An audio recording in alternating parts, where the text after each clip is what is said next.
Hace poco más de un mes, me pareció que fue ayer ese mensaje, predicamos o presentamos el mensaje de Dios desde este mismo lugar, titulado Justicia Divina y Esperanza en Cristo, en el cual retomamos y reflexionamos en los argumentos del mensaje predicado por Jonathan Edwards hace 282 años, un 8 de julio precisamente de 1741. En ese mensaje que traímos aquí, que retomamos los principios de ese mensaje y que reflexionamos en él, ese mensaje se titula Pecadores en las manos de un Dios airado. Es un mensaje que los que tuvieron oportunidad de escucharlo pudieron haber recibido principios de él, y los que no, yo les invito a que lo puedan ubicar. De pronto también el hermano Fermín tiene el texto del mensaje original, el de Jonathan Edwards, y se lo pueden solicitar y él los puede compartir. Es un mensaje que tiene un contenido muy especial, trasciende el tiempo y puede resultar incómodo porque en él se explora la realidad de nuestra condición pecaminosa, la justa ira de Dios y el infierno. Todo eso es real. Nos puede parecer incómodo ver esta perspectiva de Dios, pero aunque nos parezca increíble, esa perspectiva, como todo lo que es Dios, es también gloriosa.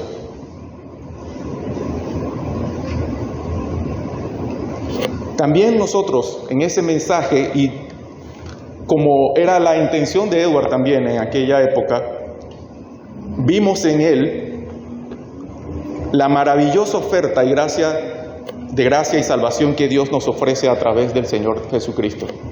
Quizás en aquel momento, como decía en el mensaje, no alcanzó él a llegar a tocar ese punto de la segunda vez que predicó el mensaje, porque las personas al recibirlo se sintieron desafiadas y salieron muchos corriendo, otros lloraban, otros gemían, otros se agarraban de las bancas de la iglesia, como decíamos aquella vez. Pero nosotros ese domingo en que retomamos los principios de ese mensaje, sí tocamos y alcanzamos a completar el mismo, también revelando que hay una oferta de gracia de parte de Dios para salvación en la persona de nuestro Señor Jesucristo. En la conclusión de ese mensaje, nosotros resumimos todo en la siguiente frase: no existe nada, hermanos, que pueda salvar a los pecadores del infierno, solo el justo deseo de Dios. Es lo único que separa al pecador del abismo del infierno, el deseo de Dios. La misericordia de Dios, hermanos, es la única forma en que los pecadores pueden escapar de la ira de Dios. A pesar de la justa indignación de Dios hacia los pecadores, Él ofrece oportunidad de arrepentimiento y salvación. Él abre la puerta de nuestros corazones a Cristo, en el cual podemos recibir el perdón y la vida eterna. Un punto importante tocado en el mensaje y que apoya el mensaje de esta mañana es que la ira de Dios permanece siempre sobre el pecador que no se arrepiente.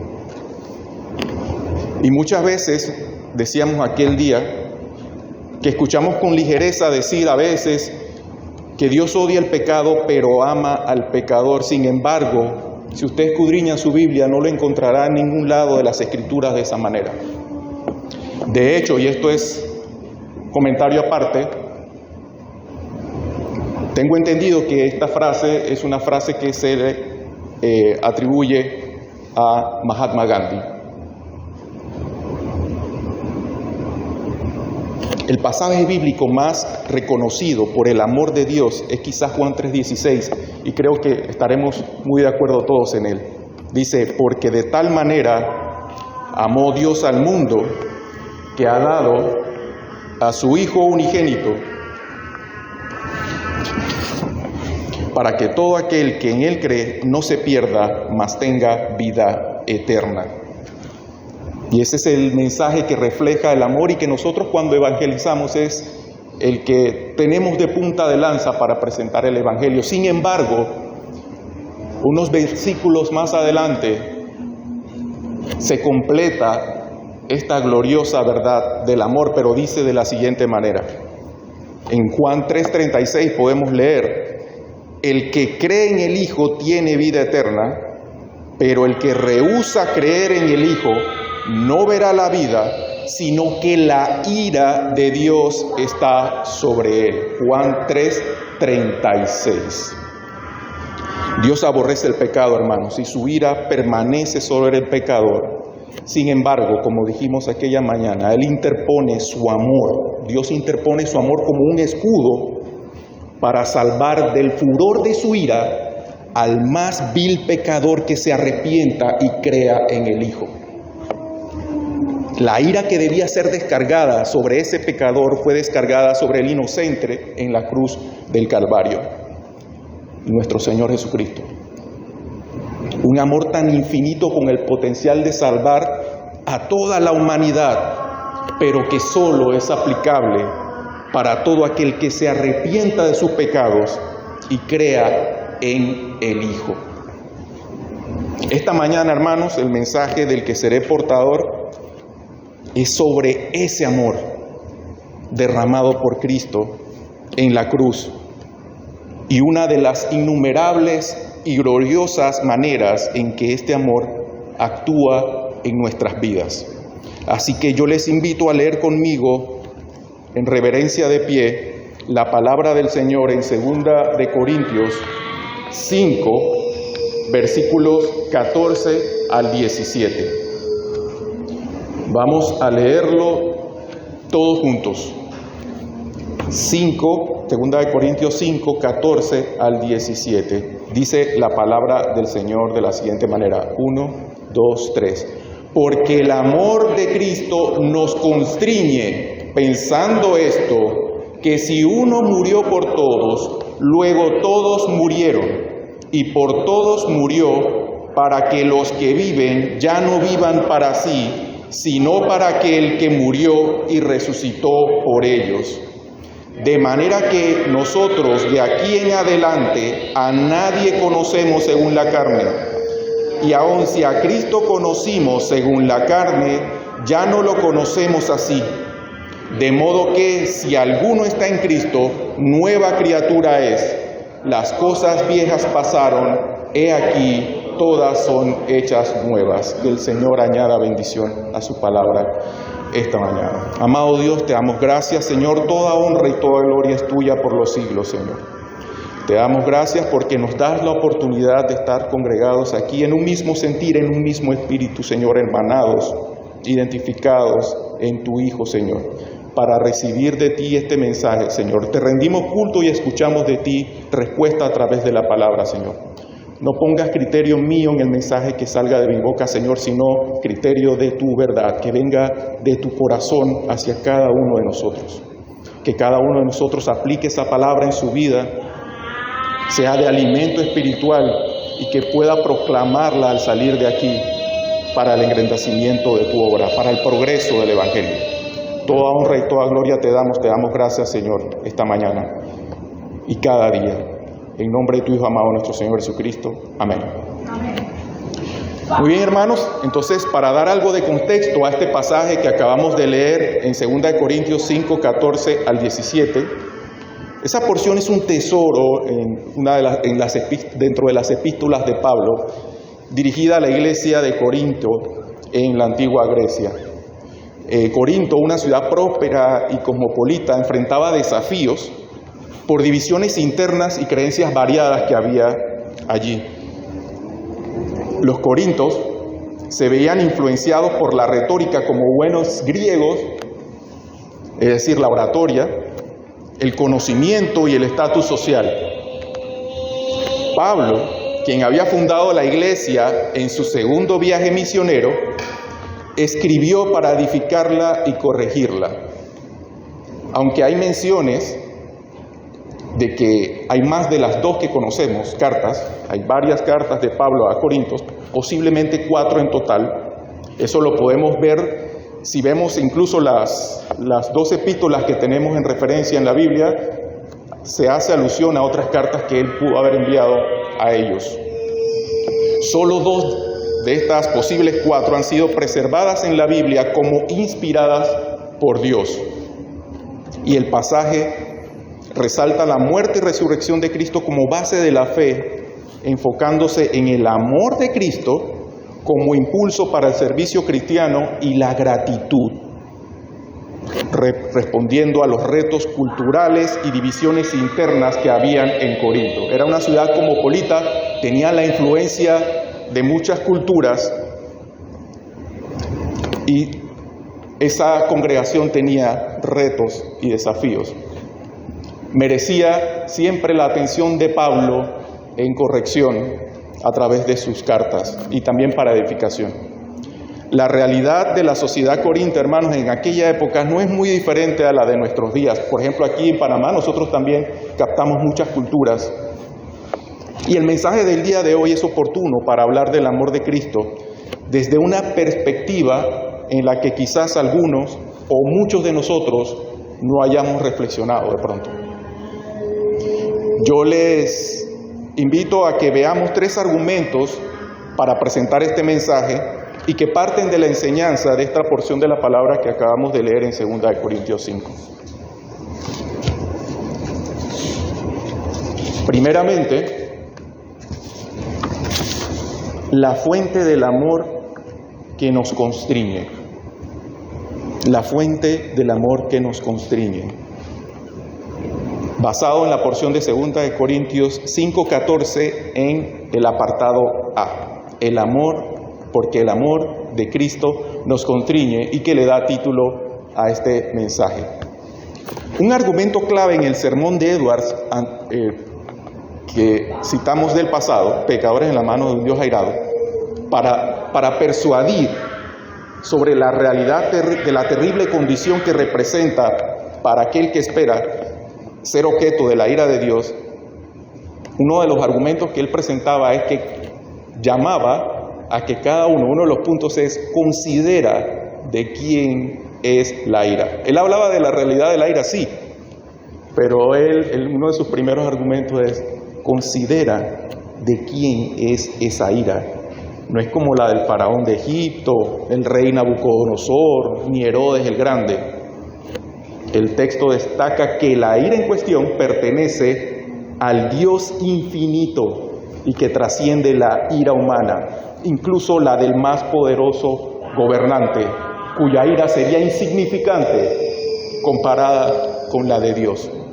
De la misma manera, entonces, yo esta mañana les invito a que consideren, para empezar el mensaje, quién es la fuente de este amor que nos constriñe. Ese mismo Dios.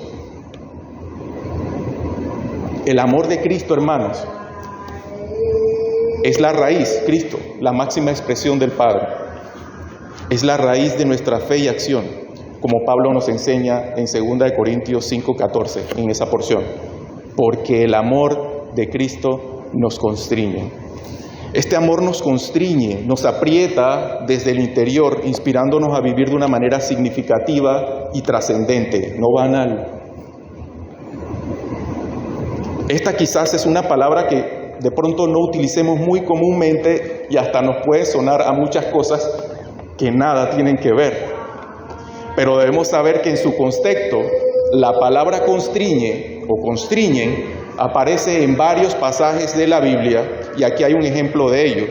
Por ejemplo, en Génesis 19:16 dice de la siguiente manera: pero él se detenía, eso dice Génesis 19:16, donde utiliza la palabra constriñe. Pero él se detenía y los varones asieron de su mano, es decir, agarraron de su mano, y de la mano de su mujer, y de las manos de sus 2 hijas, según la misericordia de Jehová para con él, y lo sacaron y lo pusieron fuera de la ciudad. Génesis 19:16.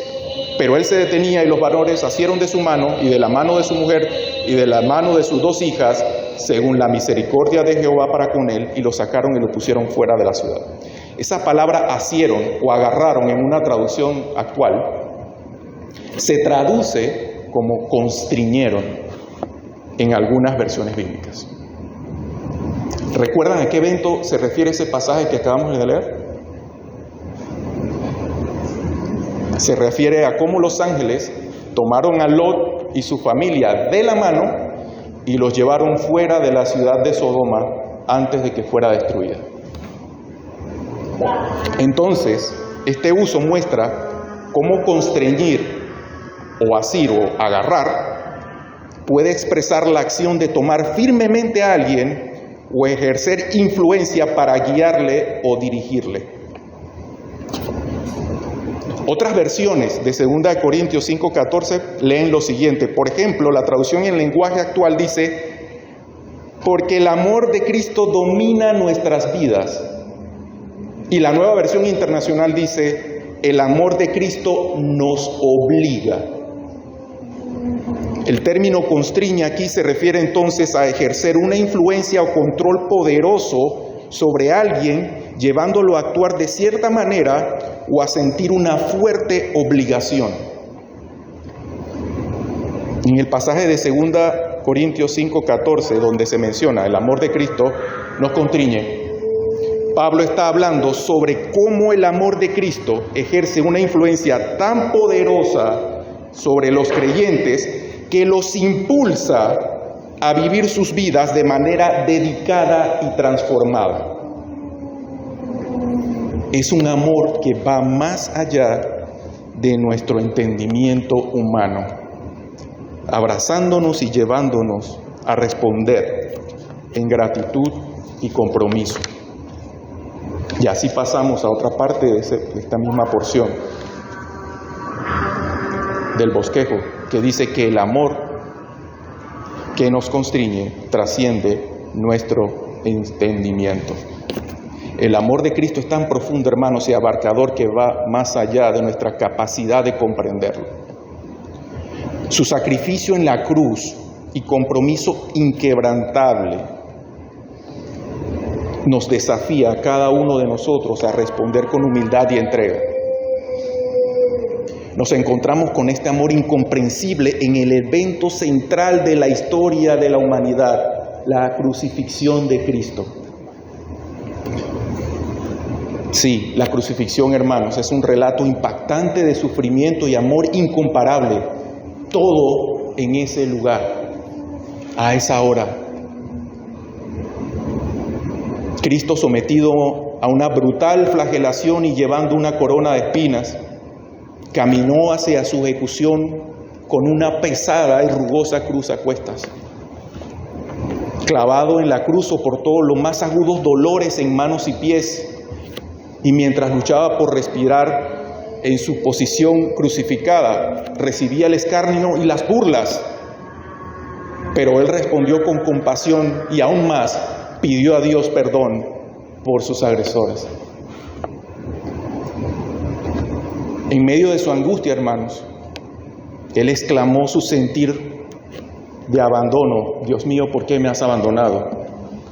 Experimentó el peso de los pecados del mundo, incluyendo los suyos y los míos.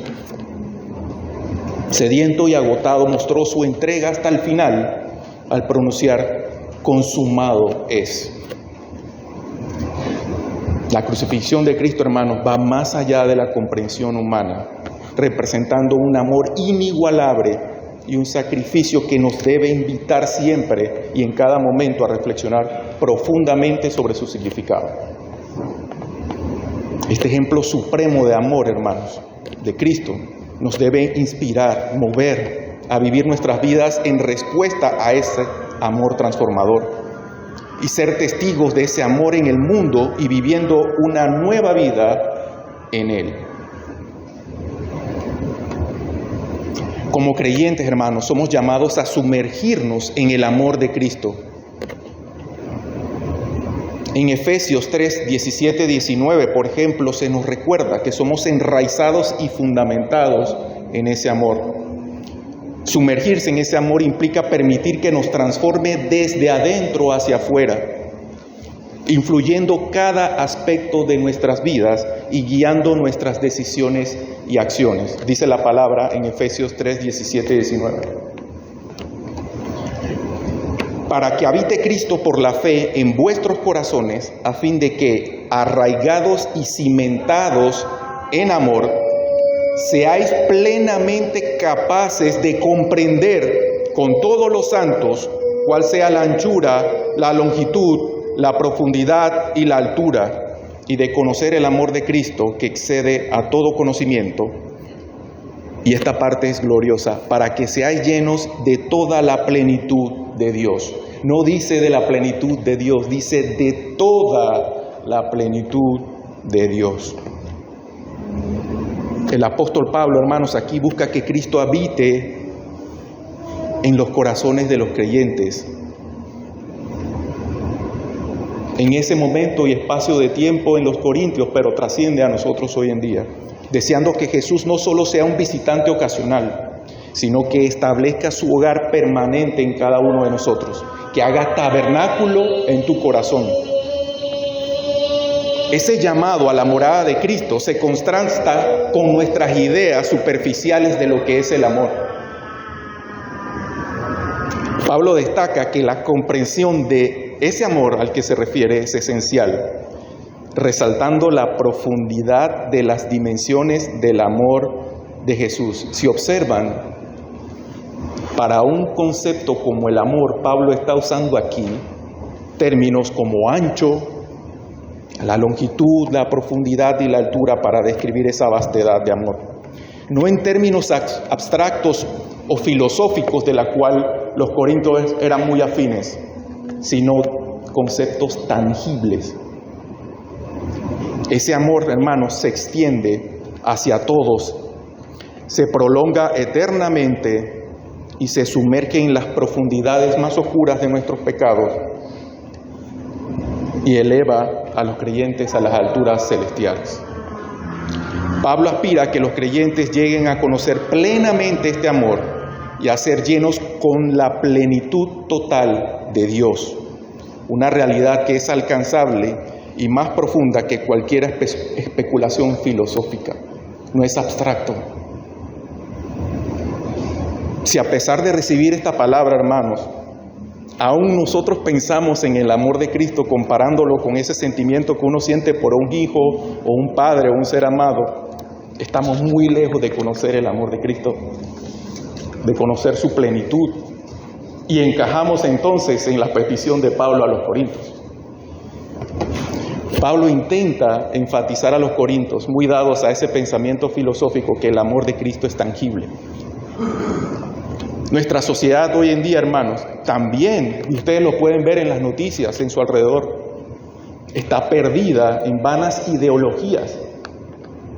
Hay guerras, contienda por vanas ideologías y no pueden ver la verdad absoluta de Dios.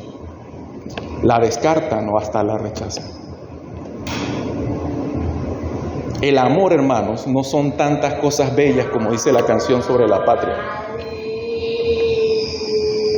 La patria puede ser algo abstracto, pero el amor es tangible. ¿Sabes cómo es el amor de Dios, hermanos? La máxima expresión del amor de Dios estuvo en este lugar. Tenemos en 1 Corintios 13, de 14 al 8, unas bonitas descripciones sobre el amor, y llama la atención la primera. Dice que el amor es, la primera descripción, sufrido,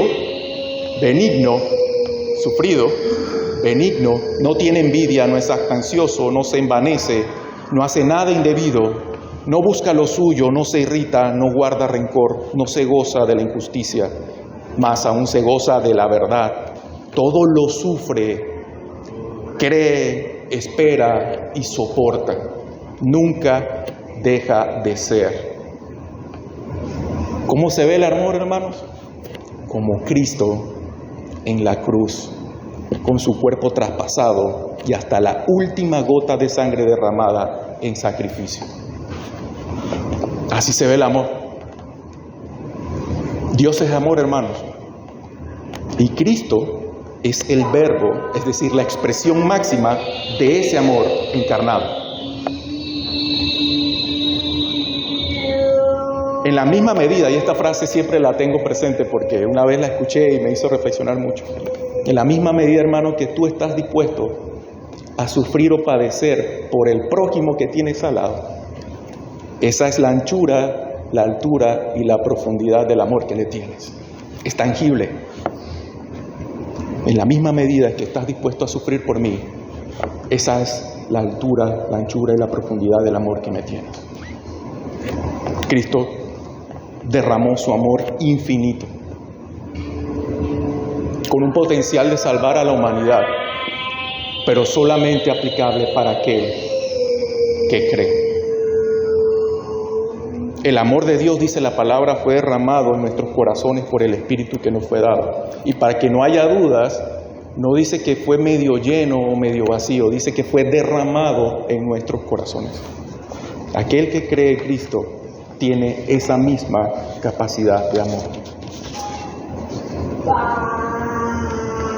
A medida, hermanos, que exploramos entonces cómo el amor de Cristo nos constriñe, ahora les pido que dirijamos nuestra atención hacia cómo este amor transforma nuestras vidas y nos llama a un cambio radical. En el segundo punto del bosquejo dice el impacto transformador del amor de Cristo. Dice la palabra en 2 Corintios 5, 14b, el apartado B al 15, dice: pensando esto, que si uno murió por todos, luego todos murieron, y por todos murió para que los que viven ya no vivan para sí, sino para aquel que murió y resucitó por ellos. El amor de Cristo, hermanos, no solo nos da un motivo muy poderoso, sino que también tiene el poder de transformarnos radicalmente, como lo enseña esta porción que acabamos de leer. Eso, como lo vemos, es al reconocer que todos estamos unidos a Él en su muerte y resurrección. Somos desafiados a abandonar nuestras viejas formas de vivir, centrada en nosotros mismos, y a vivir para aquel que murió y resucitó en nuestro lugar, por nosotros y en nuestro lugar. La muerte de Jesús, hermanos, no solo tiene un efecto de salvación, sino que también cambia la perspectiva de vida de aquellos que creen en Él. No solo es un cambio de posición, sino que también tiene la capacidad de transformarnos. Los creyentes son llamados a vivir no para sí mismos, sino para aquel que murió y resucitó por Él. Esta nueva vida es un llamado a vivir de acuerdo con el propósito divino, siendo libres, pero alejándonos de la libertad egoísta. Yo no soy libre para vivir para mí. Tomo esa libertad para servir a otros. La idea de vivir para Dios no excluye el servicio a los demás. El amor y el servicio a los demás son expresiones tangibles de lo que es vivir para Dios. Hermanos, si bien es cierto, el amor de Cristo fue derramado en nuestro favor, no es para servirnos de Él, sino para servir por Él, que es muy diferente.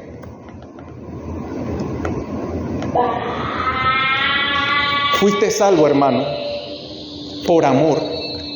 Y por amor debes proclamar la salvación, por ese mismo amor por el cual fuiste salvo. En una ocasión escuché una frase del pastor Adrian Rogers que me encaja muy bien en este momento, que dice: un evangelista es un mendigo diciéndole a otro mendigo dónde encontrar el pan. Yo te pregunto a ti, ¿qué le impulsa a hacerlo si ya lo ha encontrado para sí? El amor que recibió, hermano. Solo eso.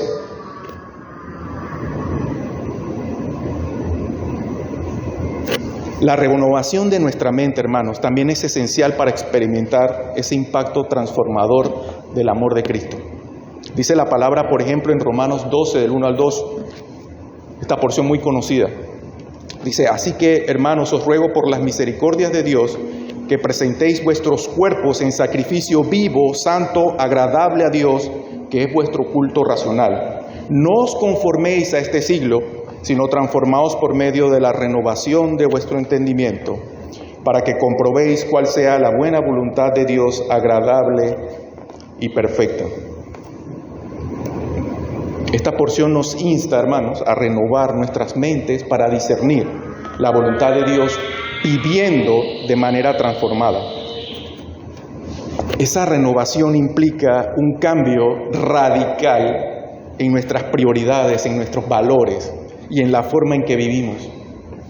Nuestra vida se convierte en un sacrificio vivo, ofrecido con gratitud por el amor que recibimos.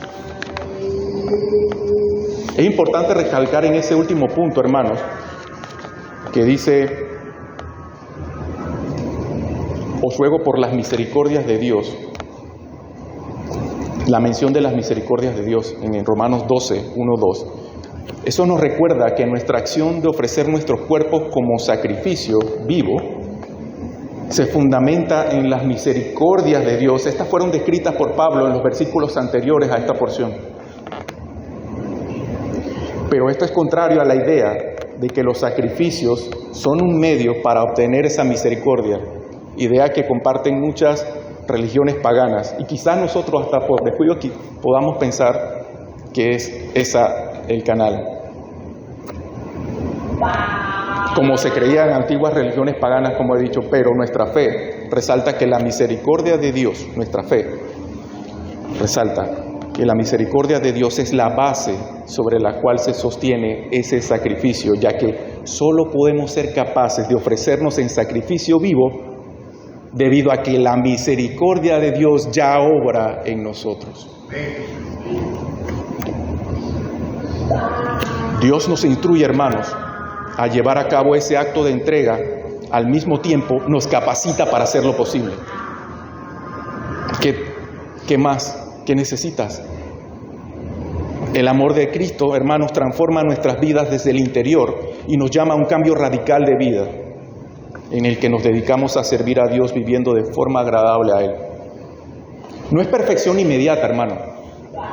Es un proceso de regeneración que solo Dios puede producir. El vivir, hermanos, para nosotros mismos solo genera insatisfacción constante. Te das un placer pasajero que nunca hallarás suficiente. En el poder transformador del amor genuino, encontramos sentido para nuestras vidas, porque cumplimos el propósito por el cual fuimos creados, que es vivir para la gloria de Dios, siendo transformados conforme a la imagen de su Hijo. De esa manera nos sentimos plenos y encontramos la verdadera y genuina felicidad. Romanos 8:28, que lo escuchamos mucho, dice: y sabemos que a los que aman a Dios, todas las cosas les ayudan a bien. Y muchas veces nosotros tendemos a utilizar este pasaje para motivar a alguien y decir: bueno, mira, hermano, todo te va a salir bien, para los que aman a Dios todas las cosas le ayudan a bien. Pero hay que hacer énfasis en que ese bienestar al que se refiere esta porción del pasaje viene a continuación, que dice: esto es, a los que conforme a su propósito son llamados. ¿Y cuál es ese propósito? Dice: porque a los que antes conoció también los predestinó para que fuesen hechos conforme a la imagen de su Hijo, para que Él sea el primogénito entre muchos hermanos. Nuestro propósito, hermanos, y en el que nos realizamos, es poder vivir de forma agradable a Dios para su honra y gloria, transformados a la imagen de su Hijo. Y a propósito de eso, hermanos, consideremos finalmente cómo esta transformación en el amor de Cristo nos llama a vivir en una nueva realidad y adoptar una identidad transformada a la imagen del Hijo. En la última porción del texto base de 2 Corintios 5, del 16 al 17, podemos leer que dice: de manera que nosotros de aquí en adelante a nadie conocemos según la carne, y aun si a Cristo conocimos según la carne, ya no lo conocemos así. De modo que si alguno está en Cristo, nueva criatura es. Las cosas viejas pasaron y aquí todas son hechas nuevas. Vivir en la realidad del amor de Cristo, hermanos, implica una transformación completa de nuestra identidad. No somos los mismos. Como vemos en 2 Corintios 5, 16 al 17, dejamos atrás nuestras antiguas perspectivas y abrazamos una nueva vida en Cristo. Esa es nuestra identidad. Nos identificamos con Él. Nuestra forma de ver las cosas, esa perspectiva, ya no es natural.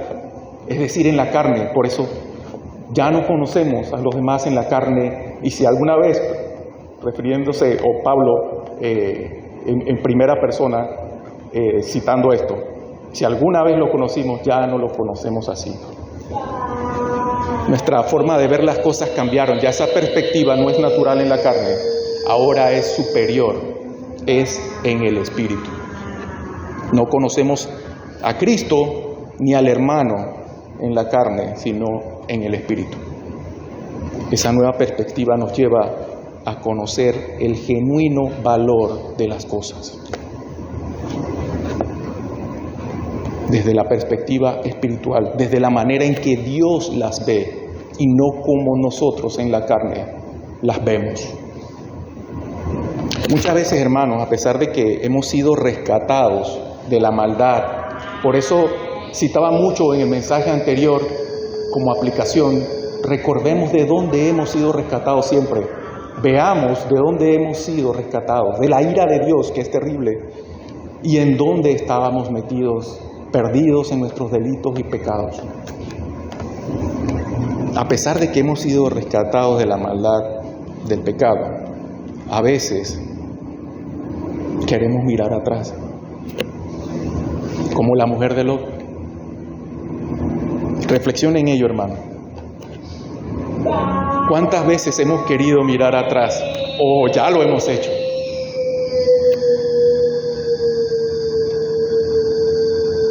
Medita en esto también, hermano. Cuando uno va a comprar algo, un auto, una casa, terreno, una joya, ropa, alimento, lo que sea, se dice que esa transacción se da porque existe un desacuerdo en el valor de las cosas entre el comprador y el vendedor. Eso es lo que ocurre cuando usted va a comprar algo. Lo que ocurre es que hay un desacuerdo en el valor de las cosas entre usted, si usted es el que va a comprar, y el vendedor. Para el comprador, hermanos, hay mayor valor, por ejemplo, en un terreno que en el dinero que usted está dispuesto a dar por él. Si yo soy comprador de un terreno, para mí ese terreno tiene mayor valor que el dinero que yo estoy dispuesto a dar por él. Para el vendedor del terreno, hay mayor valor en el dinero que usted tiene en la mano que el terreno que le está ofreciendo. Así se fijan los precios. Oferta y demanda, y llega a un punto de equilibrio. Si usted, por ejemplo, no está de acuerdo con el precio, es porque hay mayor valor en otras cosas que puede obtener con ese mismo dinero. Entonces ya no le interesa el terreno.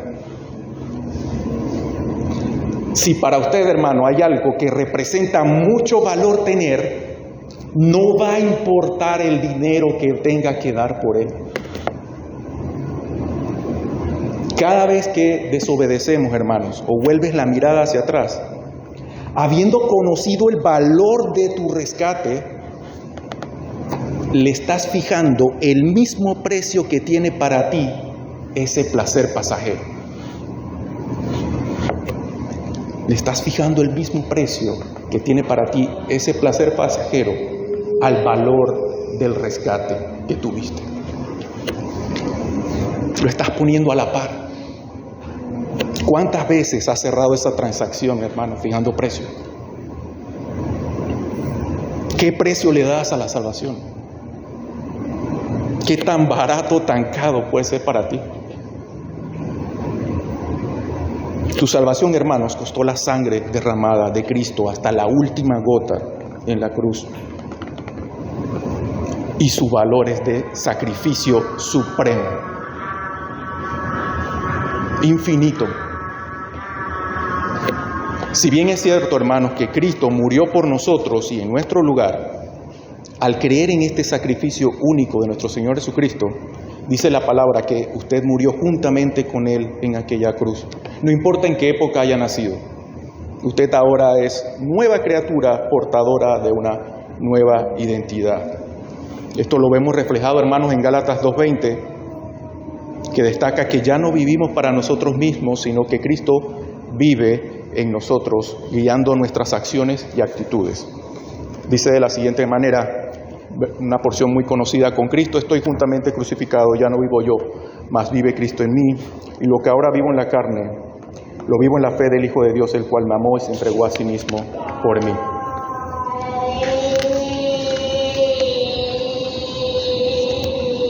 La realidad del amor de Cristo, hermanos, nos debe llamar a una fe activa, a una acción transformadora. Nuestra identidad arraigada en Él nos impulsa a amar y servir a otros con un corazón renovado, tal como Él lo hizo. ¿Te es difícil amar a alguien que te ha perjudicado o piensas que tiene una vida indigna para merecer ese amor? Bueno, en Cristo puedes y debes.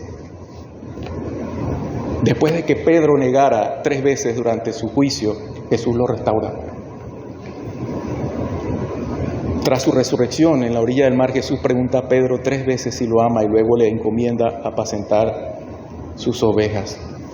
A pesar de la traición, hermanos, Jesús le extendió su amor y confianza. Le mostró su disposición de perdonar y redimir a pesar de su falla. Saulo, hermano, que persiguió a los seguidores del Señor como a él mismo, experimentó un encuentro transformador en Damasco.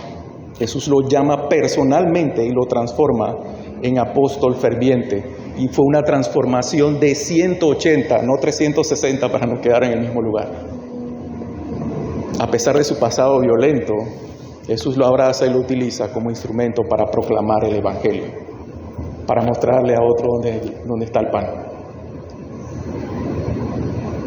Cuando una mujer pecadora unge los pies de Jesús con perfumes y lágrimas, los presentes critican su acto por la condición de ella. Jesús defiende a la mujer y destaca su amor y gratitud sincera. Ellos no le consideraban digna de ningún afecto, pero Él muestra que incluso aquellos que han vivido una vida de pecado pueden encontrar el amor y la gracia en Él. ¿Te es difícil, hermano? En Cristo puedes y debes hacerlo. El amor de Cristo por ti debe impulsarte a hacer esto. No es cuestión, hermanos, de aproximarte a la persona, sino de aproximarte. Estoy aquí inventando una nueva palabra para describir la acción de hacerme prójimo de mi semejante. Si busco un sinónimo, pudiera decir identificarme con su condición tal como Cristo hizo con nosotros y proveer de lo que he sido provisto. Nuestra fe, hermano, se convierte en acción a medida de que nos sumergimos en la realidad de ese amor y permitimos que nos guíe, que guíe nuestras relaciones y decisiones. Este amor en nosotros no será algo emocional, hermano, abstracto o filosófico, sino poderoso y tangible. Nos convertimos en portadores, hermanos, de esperanza y luz, reflejando el amor de Cristo en un mundo necesitado de Él. Finalmente, hermanos, para concluir,